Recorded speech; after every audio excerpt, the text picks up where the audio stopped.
Bugun 2025-yilda Texnomartda eng ko'p sotilgan Android smartfonlarni ko'rsatib bermoqchiman. O'zi umumiy olib qaraganda Android telefonlarining ichidagi eng ko'p sotilgan va ko'pchilikga yoqqan smartfon sizlarga qiziq bo'ladi deb o'yladim. Videoni boshlashimdan oldin mehnatimizni qadrlash uchun videoga like bosib qo'yishni esdan chiqarmanglar. Ro'yxatimizda 5-o'rinda Vivo 19s Pro. Endi bu nimasi yaxshi, nimaga buni ko'p sotib olishdi odamlar? Ya'ni ro'yxatimizda hozir 2025-yil eng ko'p sotilgan telefonlar ichida top 5-o'rinda turibdi bu telefon. Endi bu telefonning xususiyatlarini bitta gapirib bersangiz. Qarang, xarakteristiklarga keladigan bo'lsak, 6000 mAh batareyka bilan jihozlangan.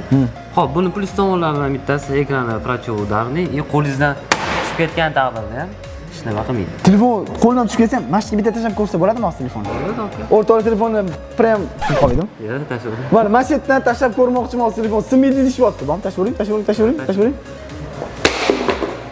Voy, buni qudratda sinib ketish kerak edi telefon. Lekin ko'rishingiz mumkin, telefon sinmagan.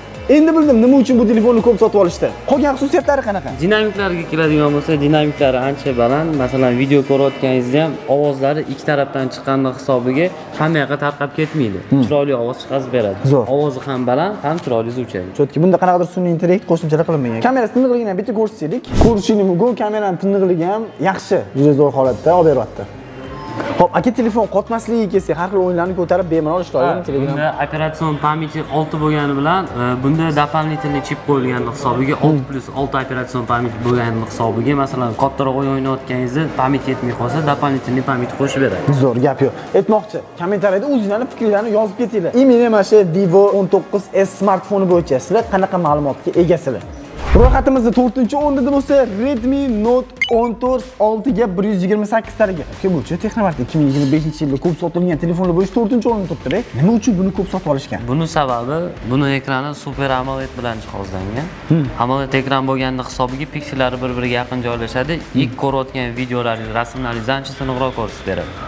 O'shaning hisobiga narx kategoriyasi bo'yicha ham AMOLED ekran faqat bunda bor. Narxi arzon telefonlar ichida AMOLED ekran demak faqat bunda bor. Shuning uchun ham bu telefon menimcha ro'yxatimizda 4-o'rinni egallagan. Aytmoqchi, sizlar uchun mehnat qilamiz. Videoga like bosmasanglar uyat bo'ladi. Shuning uchun ham hozirroq mana bunaqa zinachokka qisartirib qo'yinglar. Va kommentariyada fikrlarni yozib qo'yinglar. Redmi Note 14 4-o'rin uchun arziydimi yoki yo'q?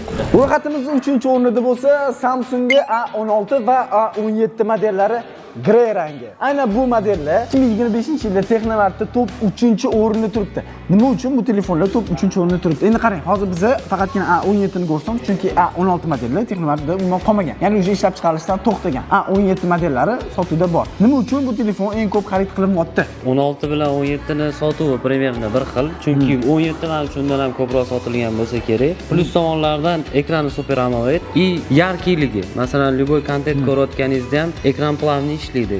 Yarkiligi и chachishtira olmaydi ranglarni bir-biriga. O'sha tomonlama plyuslari bor. O'sha tomonlama plyuslari bor. Yana bir plyus tarafi buni Samsungligi. To'g'ri. To'g'ri. Aytmoqchi aka, bu telefonni ham Vivo'larga o'xshab tashlab olsam sinmasmikin? Yo'q. Mashinadan tashlasam? Yo'q. Tashamay, bu sinish ehtimoli bor. Ro'yxatimizda 2-o'rinda bo'lsa, xuddi o'sha Redmi Note 14 6 ga 128 talik, faqatgina qora rangi. Buni menimcha 2-o'ringa qo'yilganining sababi aka rangida bo'lsa kerak. Chunki qora telefonlar ko'pincha hadoyroq bo'ladi. Rangi ham katta rol o'ynaydi telefonlar sferasida. Telefonlar sferasida rangi ham katta rol o'ynaydi. Eng hadoy rang qaysi mana telefonlarning ichida eng hadoy rangi? Baribir qora. Qora rangi telefonni hadoyroq. O'shaning uchun ham eng ko'p sotilgan menimcha. 2-o'rinda Redmi Note 14 telefoni egalladi. Qora rangi nima uchun bizning hozir qo'limizda qora rangi yo'q? Chunki qora rangi bizda hozirgi paytda qolmagan yoki bormi? Yo'q, qora rangimiz hozir qolmadi. Shuning uchun biz aynan shu rangni sizlar uchun ko'rsatamiz, maxsus. Ro'yxatimizda 1-o'rinni aytishimdan oldin videoga like bosinglar va izohlarda fikrlarni yozinglar. Bu smartfon 1-o'rinni egallashga arziydimi? Sizlar o'sha kutayotgan 1-o'rindagi smartfon bu Samsung A16 va A17 modellari. Faqatgina qora ranglari. Ikkita aka model, ya'ni ro'yxatimizda 1-o'rinda turibdi. 2025-yilda eng ko'p sotilgan smartfonlar, ya'ni Texnomart do'konlarida. Bundan oldingi o'rinda aytganimizda ham telefonlarda rang juda ham katta ahamiyatga ega. Eng hadoy ranglar bu qora ranglar. To'g'rimi aka? To'g'ri. Endi nima deb o'ylaysiz? Hozir mana 2026-yil kirib kelyapti, xudo xolisa.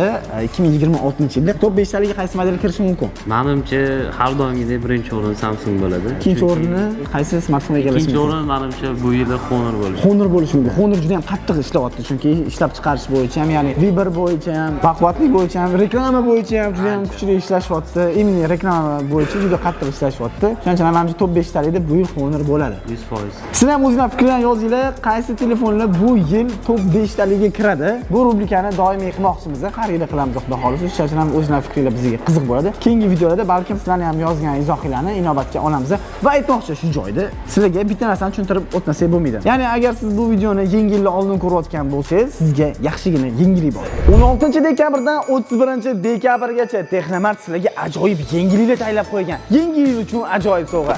Ya'ni siz Texnomartdan 1 million so'mlik xaridni amalga oshirsangiz, Texnomartdan 10%, 20%, 30%, 50%, 99% gacha chegirmaga ega bo'lishingiz mumkin. Undan tashqari ko'plab sizga maishiy texnikalar sovg'aga qo'yilgan. Faqatgina 1 million so'mlik xaridni amalga oshirasiz va shunga o'xshagan Latatrondan o'zingizga xohlagan sovg'ani olasiz.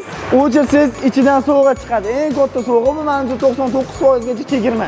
Agar omma diskisi bormi, 99% skidka sizga tushadigan bo'lsa, mana shu 26 million 490 ming so'mlik xolodilnikni 2 million 640 ming so'mga sotib olishingiz mumkin. Aytmoqchi, shunga o'xshagan chegirmalar faqatgina bitta filialda bitta odam uchun emas. Ko'plab mijozlarimiz uchun atalgan faqatgina 1 million so'mlik xaridni amalga oshiring va Latatronda omadingizni sinab ko'ring.